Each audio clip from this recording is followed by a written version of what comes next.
There's a kind of power that doesn't raise its voice, doesn't flex, doesn't even touch. It just looks at her. And suddenly, she feels it. A current between you, a tension she can't place, but doesn't want to break. She blushes, shifts, smiles, but can't hold eye contact. Why? Because you didn't seduce her body. You went straight for the mind. This is the psychology of sexual tension. And if you understand it, you never need to chase again. Welcome to the Sovereign Doctrine, the stronghold of men who forge their own destiny. If you've ever wondered why some men seem to own the air around a woman, why their presence alone creates pull without effort, today you'll learn the secret. Seduction doesn't begin with touch. It begins with silence, restraint, and control. Attraction doesn't grow in comfort, it grows in tension. Think of every great movie, romance, or seduction story.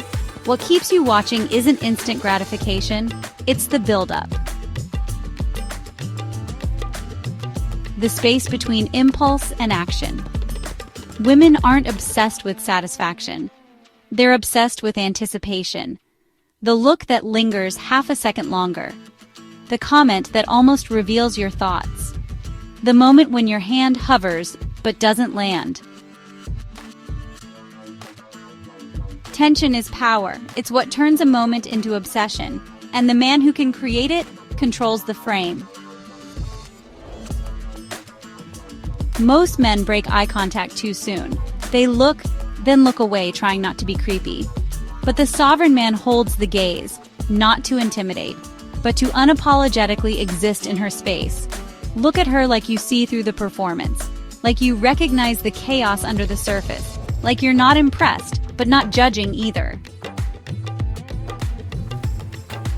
Let the silence stretch, smile slowly, calmly, like you know something she doesn't. This kind of eye contact is rare, and that's why it's dangerous, because it says, I'm not here to chase, I'm here to see if you can handle the pull. Sexual tension is a mental duel.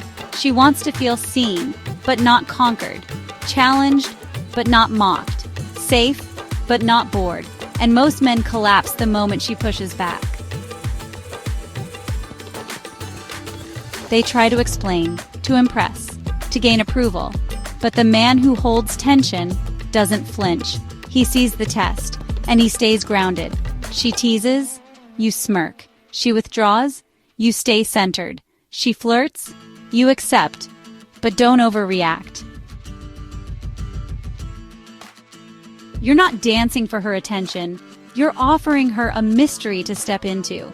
This unspoken challenge makes her chase, because deep down, she wants to earn your attention.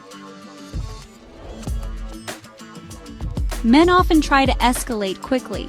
They think moving fast shows confidence, but in reality, delayed gratification builds far more heat. Touch less, talk less, reveal less. Let the space between moments stretch and pull. You don't give her everything. You give her glimpses, just enough to ignite her imagination, and let it do the rest. A whisper, a glance, a pause before you respond. The feeling that something is about to happen, but doesn't. That's where obsession grows. Not in having, but in almost having, again and again. Here's the paradox. Loud men try to attract. Quiet men create gravity. You don't need flashy clothes. You don't need game. You need presence. Be the man who sits still while others fidget, who speaks last and with weight, who doesn't explain himself, who walks like his path is already chosen. She'll notice, because presence is rare, and in a world of noise, it's irresistible. You don't need to seduce her body, you need to haunt her mind. With silence, with control, with tension she feels days later when you're gone. Because sexual tension isn't about taking, it's about holding back, and letting her fall into the space you refuse to fill. Subscribe to the Sovereign Doctrine. Speak less, pull harder. Power isn't always loud. Sometimes it just looks at her.